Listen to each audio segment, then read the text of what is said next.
வணக்கம். தமிழ்நாடு இந்து சமய அறநிலை சார்பணி செயல் அலுவலர் 2வது தாள். இந்து மதம், சைவம் மற்றும் வைணவம். இந்து மதம் கூறக்கூடிய கடவுளை பற்றி நம்ம இப்போ பார்க்கலாம். கடவுள் என்ற சொல்லுக்கு கட கூட்டல் உள். கடவுள் என்றால் எல்லாவற்றையும் கடந்தவர். அவர் எல்லா அண்டங்களையும் சராசரங்களையும் கடவுகின்றவர் அல்லது இயக்குகின்றவர் அப்படிங்கிறது தான் பொருள். இப்போ நமக்கு பேரண்டத்தையே பார்க்குற வாய்ப்புகள் கிடைச்சிருக்கு. அதில் பல அண்டங்கள் நம்மளோட பால்வீதி மாதிரியே பல அண்டங்கள் ஒரு இயக்க நிலையை இயங்கிட்டு இருக்கிறத நம்ம பார்க்குறோம். அது ஒன்றோட ஒன்று மோதிக்காமல் ஒரு குறிப்பிட்ட இயக்க நிலையில் இருக்குது. அதே மாதிரி அணுக்களையே பிளந்து நம்ம இன்றைக்கி பார்க்க முடியுது. அதில் இருக்கிற ஒரு துகள்களும் ஒரு இயக்க நிலையில் இருக்கிறத நம்ம இன்றைக்கி கண்கூட பார்க்குறோம். இப்படி எல்லாத்தோட இயக்கத்தையும் கட்டுப்படுத்துறதுக்கு ஒரு மகத்தான சக்தி கண்டிப்பாக இருந்தாகணும்ல. அதே மாதிரி உயிர்களையும் நம்ம பார்க்குறோம். பல உயிர்கள் தோன்றுது, அழிது. இந்த மாதிரி ஆதிகாலம் தொட்டே உயிர் பிறத்தல் இழத்தல் எல்லாமே நடந்துக்கிட்டு தான் இருக்குது. இப்படி இந்த ஒரு தொழிலை ஒழுங்காக நடக்கிறதுக்கும் பிறத்தல் இறத்தல் அந்த இதை தாண்டின ஒருத்தர் கண்டிப்பாக வேணும்ல. அப்படி இருக்கிறவர் தான் கடவுள். இன்னைக்கு இந்து மதத்திலே நிறைய பிரிவுகள் இருக்குது. ஒவ்வொருத்தரும் கடவுள் இப்படி இருந்தால் தான் கடவுள்னு சொல்கிறவங்க இருக்காங்க. ஆனால் கடவுளுக்கு ஓர் நாமம், ஓர் குணம், வடிவம், குறி முதலில் எதுவுமே இல்லை. நம்ம எவ்வளோ வேணால் இப்படி தான் இருப்பார் அப்படின்னு நம்ம சொல்லிக்கிட்டாலும் கடவுளுக்கு எந்த ஒரு நாமமோ குணமோ ஊர் குணம் எதுவுமே கிடையாது. அவர் நமது உடம்புல தான் உயிர் இருப்பது மாதிரி உயிருக்குள் உயிராகவே இருக்கிறார். எல்லா உயிர்களுக்கும் உடம்பு உறைவிடம் மாதிரி இறைவனுக்கு நமது உயிரே உறைவிடமாக இருக்கிறது. இதைத்தான் எவ்வுயிரும் பராபரன்றன் சன்னதியாகும் இலங்கும் உயிர் உடல் அனைத்தும் ஈசன் கோவில் அப்படிங்கிற வரிகளும் சொல்லுது. இப்போ எப்படி நம்ம கண்ணுக்கு வெளிச்சம் சூரியன் ஒருத்தர்கிட்ட இருந்து எல்லா உயிர்களுக்கும் கிடைக்கிற மாதிரி கடவுள் ஒருத்தராக இருந்தே நம்ம எல்லாருக்கும் அருள் பாலிக்கிறார். கடவுள் நமக்கு கண்ணொளியாகவும் உள்ளுணர்வாகவும் இருந்து நமக்கு பல அரிய கருத்துக்களை அறிவிக்கின்றார். உருவமே இல்லாத கடவுள் தனது அருளால் உருக்கொண்டும் வருகிறார். இப்போ கடல் நீர் சூரிய வெப்பத்தால் நீராவியாக மாறுது. அந்த நீராவி உருவம் இல்லாதது, ஆனால் அதுவே மேகமாகி மழையாகி உருவம் எடுத்து வருதா இல்லையா? அப்படி வரும்போது தான் நமக்கு பயன் அடையுது. அந்த மாதிரி இறைவனுக்கு கண்ணுக்கு புலப்படாமல் இருக்கிறார். ஆனால் அவர் மலை மாதிரி உருக்கொண்டு வராமலேயே போயிட்டா நம்ம அவரால் எந்த பயனையுமே அடைய முடியாதுங்கிறதுக்காக நாம் பயனடையும் பொருட்டே கடவுள் அருள் கொண்டும் வருகிறார். கடவுள் உருவம் எடுத்து வருகிறார். அவரை எப்படி நம்ம பார்க்கறது? கடவுள் பார்க்கறதுக்கான அளவைகள் 3 அளவைகள் சொல்கிறாங்க. அதில் முதல் அளவை காண்டல் அளவை. கடவுளை நம்ம கண்ணால் காண முடியாது.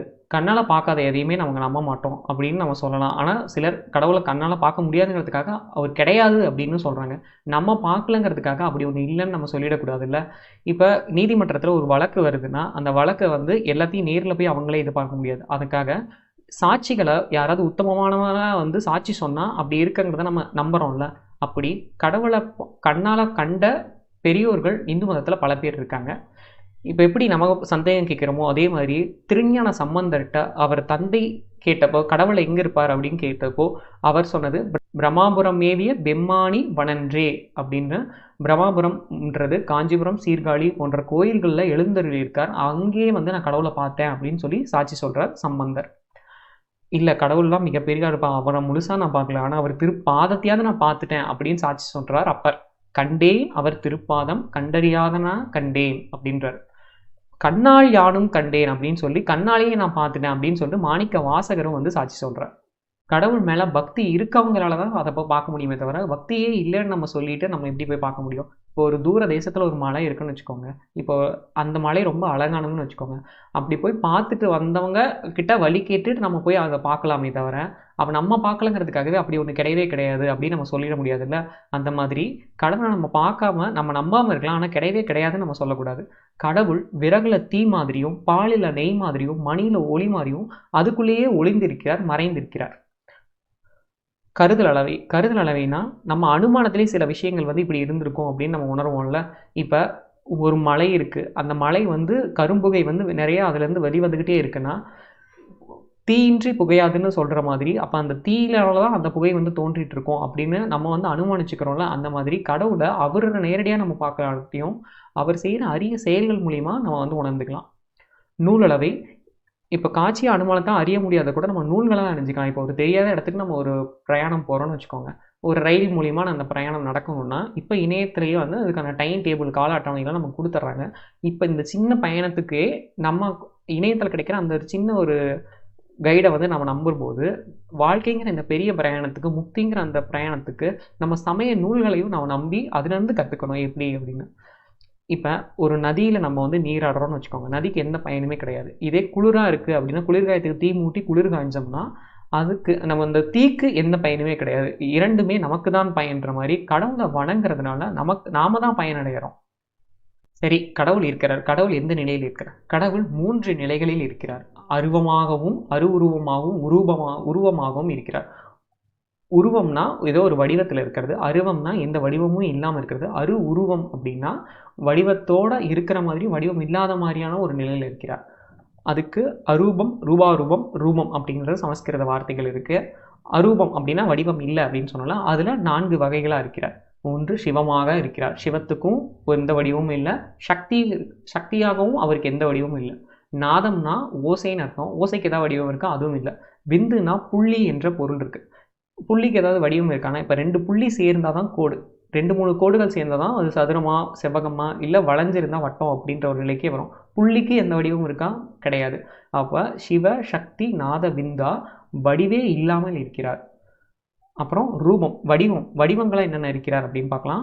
அவர் மகேஸ்வரனாக, உருத்திரனாக, மால் அயனாக இருக்கிறார். அயன்னா பிரம்மன், மால்னா திருமால். அயன்னா படைத்தல் தொழில் செய்வதற்காக பிரம்மன் வடிவத்தில் இருக்கிறார். மால் காத்தல் தொழில் செய்வதற்காக திருமால் வடிவத்தில் இருக்கிறார். உருத்திரையாமல் அழிச்சிடுவோம்னு சொல்லலாம். அந்த மாதிரி அழித்தல் தொழில் செய்யறதுக்காக உருத்திரனாக இருக்கிறார். மகேஸ்வரன் அப்படின்னா அவர் தெரிய தொழில் மறைத்தல்னா இப்போ உயிர்க்குள்ள மறைஞ்சு நம்மளை காக்கிறார்ல, அந்த மாதிரி மகேஸ்வரனாகவும் உருவங்களாக இருக்கிறார். மகேஸ்வரன், உருத்திரன், மால், அயன்கள்லாம் உருவங்களாகவும் இருக்கிறார்.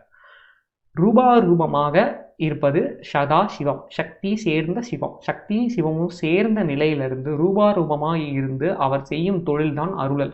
நமக்கு அருள்பாலிக்கிறதுக்காகவே அவர் ரூபாரூபமாக சதாசிவமாக இருக்கிறார்.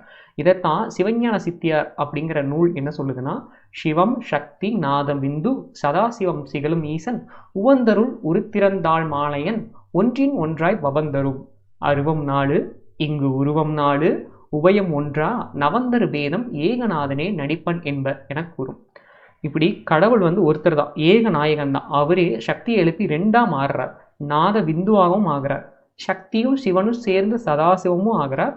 அப்படி இல்லைன்னா ஒவ்வொரு தொழில் செய்யறதுக்காக மகேஸ்வரன், உருத்திரன், திருமால், பிரம்மன் அப்படின்ற 4 மூர்த்திகளாகவும் வந்து அவதரிக்கிறார்.